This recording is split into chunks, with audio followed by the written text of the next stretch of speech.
महीना हो गया, एक हफ्ता हुआ, 2 हफ्ता हुआ, 3 हफ्ता हुआ, वो अजान पढ़ता रहा, अजान पढ़ता रहा, अजान पढ़ता रहा। मेरे प्यारे, 1 महीना गुजरने के बाद में उसके घर में राशन खत्म हो गया, आटा खत्म हो गया, दाल खत्म हो गया, चीनी खत्म हो गई, घर का सारा साजो सामान खत्म हो गया।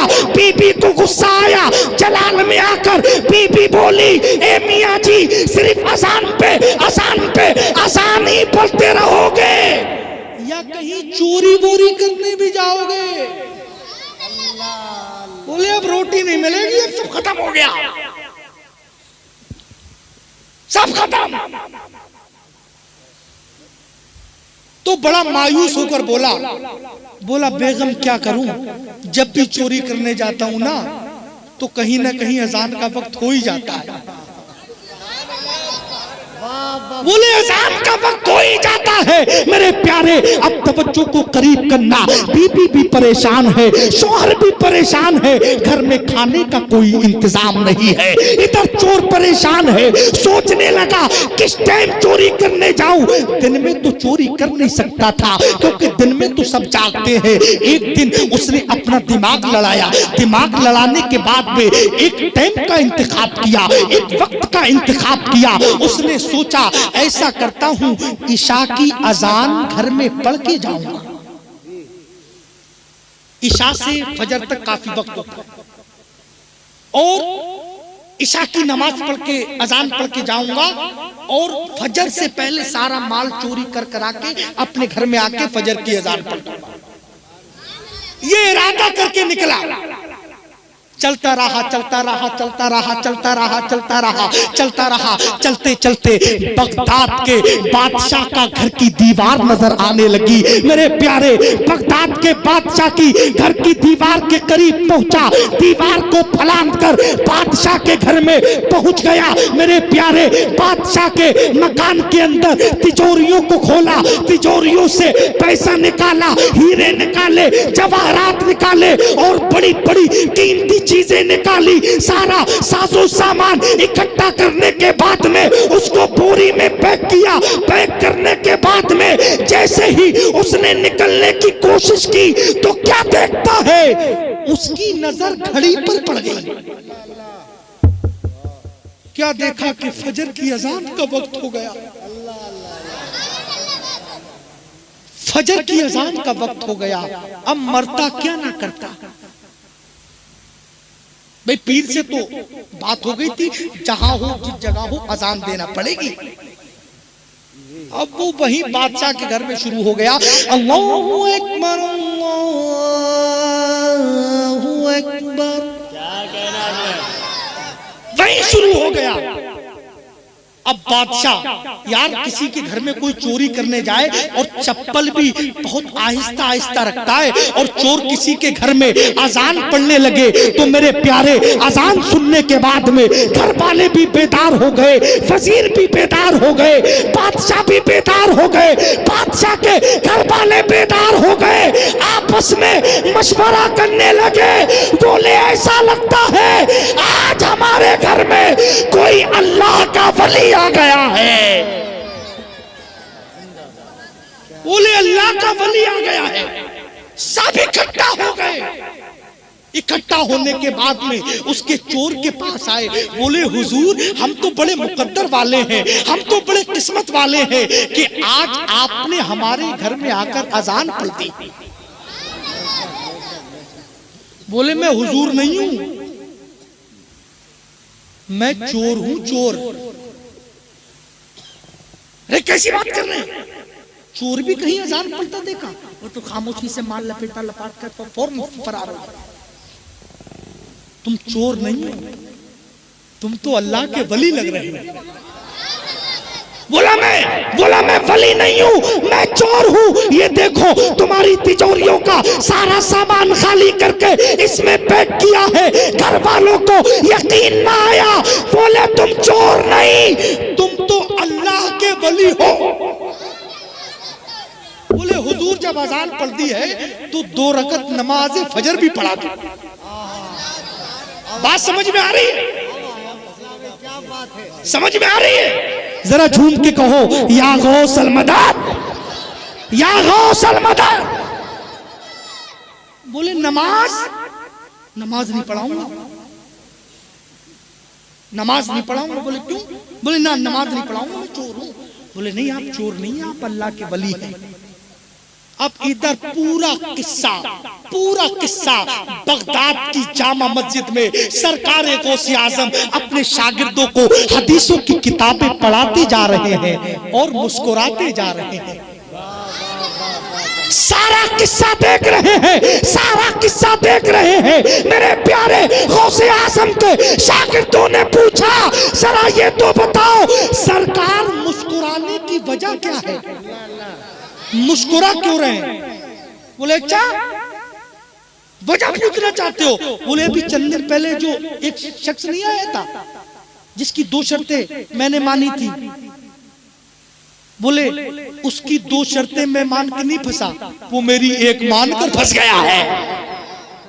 मेरे प्यारे सरकारे गौसे आजम देखते जा रहे हैं और मुस्कुराते जा रहे हैं। मेरे प्यारे घर वालों ने जिद करना शुरू कर दी। बोले सरकार नमाज पढ़ा दीजिए, नमाज पढ़ा दीजिए, नमाज पढ़ा दीजिए। बहुत जिद करने लगे, बहुत जिद करने लगे।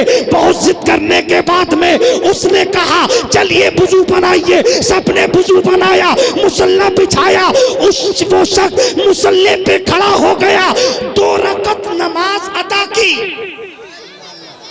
इधर सलाम फेरा तो पूरी सफ इधर लगी हुई है, इधर सलाम फेरा तो क्या देखता है, पूरी सफ लगी हुई है। सलाम फेरने के बाद में दुआ करता है, दुआ करने के बाद में क्या देखता है, उसके कोई हाथ चूम रहा है, कोई पैर चूम रहा है, कोई पेशानी चूम रहा है, कोई माथा चूम रहा है, कोई कुछ चूम रहा है। और वो चोर सोच रहा है वाह गौसे आजम तेरी अजमत को सलाम, तेरी रिफत को सलाम, तेरी बुलंदी को सलाम।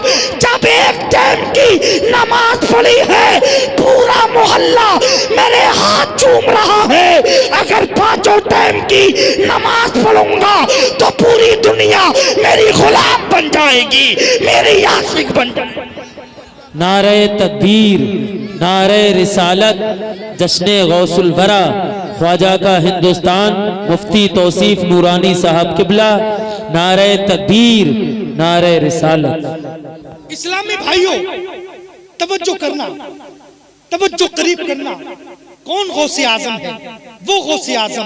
बात गौसे आजम की आ गई है, हाफिज कुरान बैठे हैं, चंद बातें तो मुझे इनके ऊपर भी बोलना है। मेरे प्यारे ये कोई मामूली शख्स नहीं है। अब तक तो तुम्हारे गांव का ये मामूली बच्चा था। जब ये बचपन में था तो इसको कोई गाली भी दे सकता था, गाली देता होगा, मारपीट भी करता होगा, मगर मेरे प्यारे अब ये मामूली बच्चा नहीं, अब तो ये अल्लाह के कुरान का हाफिज बन गया। आज दुनिया कुरान को मिटाने में लगी है। वो पिद्दी ना पिद्दी का शोरबा वसीम रजवी सुना है? वसीम रामजी आज से 6 महीना पहले उसने अखबार में एक रिट दाखिल की थी कि कुरान पाक से 26 आयतों को निकाल कर फेंक दिया जाए जो जिहाद का हुक्म देती है। और अभी 4-5 रोज पहले उसने एक किताब लिखी है जिस किताब का नाम मोहम्मद है, और उसका उसने रस्म इजरा हरिद्वार के प्रिस कलम में वो कुत्ता नरसिमानंद जिसने मुस्तफा जाने रहमत सल्लल्लाहु अलैहि वसल्लम की शान में गुस्ताखी की थी, उसके साथ में उसका रस्म इजरा किया है। मेरे प्यारे तवज्जो करना, उसी वसीम राफजी ने सुप्रीम कोर्ट में रिट दाखिल की थी कि कुरान पाक से 26 आयतें निकाल दी जाए जो जिहाद का हुक्म देती है। उस कुत्ते से, उस मरदूद से, उस अकल के अंधे से मैं कहना चाहता हूँ, अबे तू कुरान को मिटाने चला है, तेरी औकात क्या है? अरे तू क्या मिटाएगा कुरान को, जिस कुरान को करबला में यजीद ना मिटा सका, जिस कुरान को फिरौन ना मिटा सका, जिस कुरान को उतबा ना मिटा सका, जिस कुरान को शद्दाद ना मिटा सका, जिस कुरान को फिरौन ना मिटा सका, अबे तू क्या मिटा पाएगा? कौले मोहम्मद कौले खुदा, फरमान न बदला जाएगा, बदलेगा जमाना लाख मगर कुरान न बदला जाएगा, कुरान न बदला। नारे तकबीर, लगाइए मजमे में से कोई खड़ा होकर लगाइए, अरे लगा भाई, जोर से बोलो।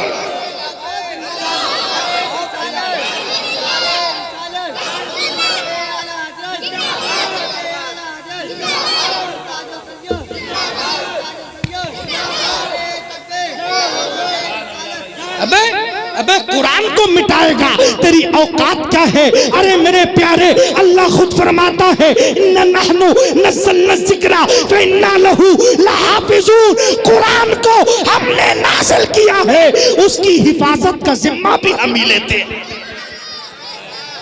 ये कुरान को मिटाएगा। हाफिज फैजान ने ये साबित करके दिखा दिया। इनके सर पे अमामा देख के मुझे एक बात और याद आई। आज से 20 साल पहले अमेरिका में भी एक खबीस पैदा हुआ था, एक मरदूद पैदा हुआ था, एक नाहंजार पैदा हुआ था। उसने सोचा उसने अखबार में निकलवा दिया कि कुरान पाक को आग लगा दी जाए। बोलो माज़ल्ला। इनकी साजिशें देखो। 20 साल पहले उसने अमेरिका के अखबार में निकलवाया कि कुरान पाक को आग लगा दी जाए, कुरान पाक को छापने वाली मशीनों को आग लगा दी जाए, कुरान पाक में आग लगा दी जाए। पूरे अमेरिका में खबर वायरल हो गई। एक ने पूछा, साहब ऐसा क्यों कर रहे हो, इसकी वजह क्या है, इससे तुम्हें क्या फायदा है? बोले मुझे कुछ फायदा नहीं है, अगर ऐसा नहीं करूंगा तो इस्लाम मजबूत हो जाएगा, ऐसा नहीं करूंगा तो घर घर में ला इलाहा इल्लल्लाह मुहम्मदुर रसूलुल्लाह के कलमा पढ़ने वाले लोग जन्म लेंगे। मेरे प्यारे, उसने पूछा तू क्या साबित करना चाहता है? बोले मैं कुरान को खत्म करना चाहता हूँ। बोले इसकी वजह क्या है? बोले इसकी वजह यह है, जो कुरान को अलहम्दु से लेके वन्नास की सीन तक पढ़ता रहता है, एक दिन वो आता है, उसकी जबान से ये कलमे जारी होते हैं, ला इलाहा इल्लल्लाह मुहम्मदुर रसूलुल्लाह। वो कलमा पढ़ के मुसलमान हो जाता है। इसलिए न कुरान होगा, न पढ़ने वाले होंगे, न मुसलमान बनेंगे। बोले इसलिए खत्म करना चाहता हूं। तवज्जो करना। बोले इसलिए कुरान को आग लगाना चाहता हूं। मेरे प्यारे, ये खबर अमेरिका में गर्दिश कर रही थी। एक दीवाना मचल रहा था, एक दीवाना तड़प रहा था और उस गुस्ताख को तलाश कर रहा था। तलाश करते करते वो गुस्ताख मिल गया, उसका गिरेबान पकड़ा। पकड़ने के बाद में उसके गाल पे तमाचा रसीद किया। बोले बेवकूफ, तू कुरान को मिटाना चाहता है, कुरान को आग लगाना चाहता है, कुरान को छापने वाली मशीनों को आग लगाना चाहता है। बोले नादान, मैं मानता हूँ तू कुरान को छापने वाली मशीनों को तो आग लगा सकता है, कुरान की फैक्ट्रियों में तो आग लगा सकता है, कुरान के पन्नों में तो आग लगा सकता है, कुरान के वर्कों में तो आग लगा सकता है, लेकिन तू कुरान को मिटा नहीं सकता। बोले कैसे? बोले तू फैक्ट्रियां तो जला सकता है, तू कुरानों को तो जला सकता है, मगर इन जैसे सीनों का क्या करेगा जिन सीनों में कुरान के 30 पारे मौजूद हैं? उन सीनों को नहीं जला सकता, उन सीनों को नहीं जला सकता। बोले पन्नों को तो जला सकता है, मगर इन हाफिजों के सीनों को नहीं जला सकता है। इन हाफिजों के सीनों को नहीं जला सकता है। कुरान को ये दुनिया अब कैसे मिटाएगी? सीनों को हाफिजों ने जुज़दान बना डाला। मेरे प्यारे, अल-जामियतुल बरकातिया भगवंतापुर से फारिग होने वाला ये बच्चा फैजान रजा, मैं इनके बाप को मुबारकबाद पेश करता हूँ। तुम चाहते अपने बेटे को डॉक्टर भी बना सकते थे, तुम चाहते अपने बेटे को इंजीनियर भी बना सकते थे, तुम चाहते अपने बेटे को फलासफर भी बना सकते थे, तुम चाहते अपने बेटे को कार चोरी करने के लिए दिल्ली में भेज सकते थे, सिलाई करने के लिए दिल्ली में भेज सकते थे। इसलिए जब बच्चा बड़ा होता होता है, हर बाप को उम्मीद होती है कि बड़ा हो गया है, कमाई के लाख हो गया है, मैंने पाल पोस के बड़ा कर दिया है, अब क्यों ना इससे पैसा कमाया जाए। तेरे बाप भी तुझसे पैसा कमा सकते थे, मगर तू अपनी किस्मत पे नाज कर और अपने बाप को दुआएं दे। तेरे बाप ने तुझको वकील नहीं बनाया, डॉक्टर नहीं बनाया, सबसे पहले कुरान पाक का हाफिज बना दिया है, कुरान का कारी बना दिया,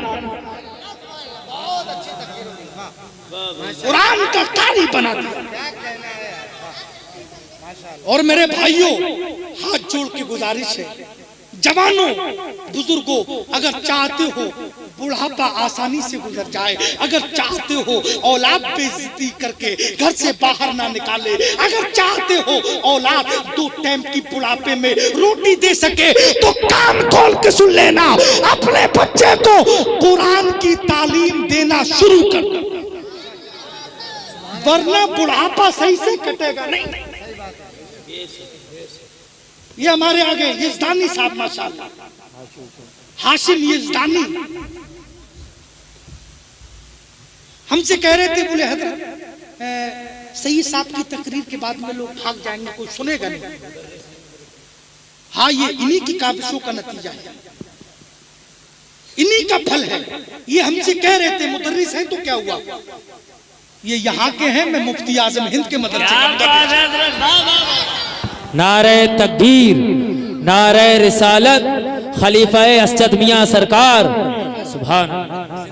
सुनो, कह रहे थे हजरत तकरीर का माहौल नहीं हो पाएगा, मैंने कि चलते हैं, मुझे ज्यादा नहीं चाहिए, मुझे सिर्फ 72 चाहिए, लेकिन करबला वालों के वफादार चाहिए, और वो वफादार मिल गए हैं। मेरे प्यारे, मैं अर्ज ये कर रहा था, अपने बच्चे को कुरान का हाफिज बना दो, अगर चाहते हो कि बुढ़ापा आसानी से गुजर सके। मेरे भाइयों, कुछ लोग अपने बच्चों को मौलवी बनाने से गुरेज करते हैं,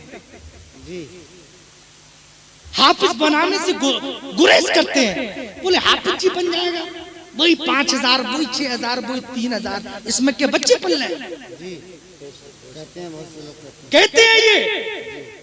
मुसलमानों, अपनी सोच को बदलो, अपनी फिक्र को बदलो, अपनी तहजीब को बदलो, अपने तमद्दुन को बदलो। इकबाल ने कहा था, ना बदलोगे तो मिट जाओगे हिंदी मुसलमानों, तुम्हारी दास्तां तक भी न होगी। दास्तानों में तवज्जो से सुनना मेरे प्यारे, लोग कहते हैं कि मौलवी बन गया तो खाएगा क्या, अल्लाह अल्लाह कहते हैं कि खाएगा क्या, और एक तरफ ये भी कहते हैं मौलवी खाता बहुत है। यजदानी साहब कहते हैं मौलवी खाता बहुत है, और जब मौलवी बनाने की बात आ रही है तो कह रहा है मौलवी बन गया तो खाएगा क्या। बोले खाएगा क्या, अबे ये तुम्हारी अकलें हैं, तुम्हारी अकलों को दीमकें लग गई हैं। मेरे प्यारे, मैंने वकीलों को फाके से मरते देखा है, मैंने पुलिस वालों को, मैंने दौलत वालों को, इज्जत वालों को, शोहरत वालों को, प्रॉपर्टी वालों को, जिनको अपनी जायदाद पे नाज था, जिनको अपने उरूज और इर्तिका पे नाज था, मैंने उनको तड़पते हुए मरते देखा है। आज तक दुनिया में किसी हाफिज को, किसी आलिम को भूखा मरते नहीं देखा है, नहीं देखा। बहुत अच्छी बात है, बहुत देर में रहम आया, सुभान अल्लाह।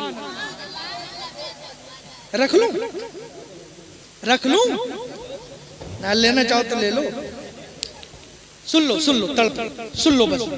यार ये 3 बजे आप सुन रहे हैं, मैं तो बड़ा भाई हैरत में कि आप सुन कैसे रहे। ये भगवंतापुर है,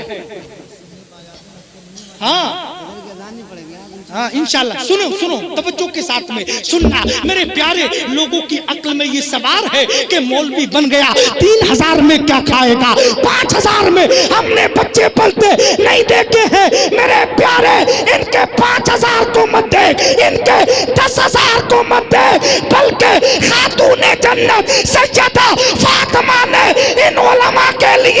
दुआ की थी, ए नबी तुम्हारी उम्मत के उलमा भूखे नहीं रहेंगे, भूखे नहीं रहेंगे, भूखे नहीं।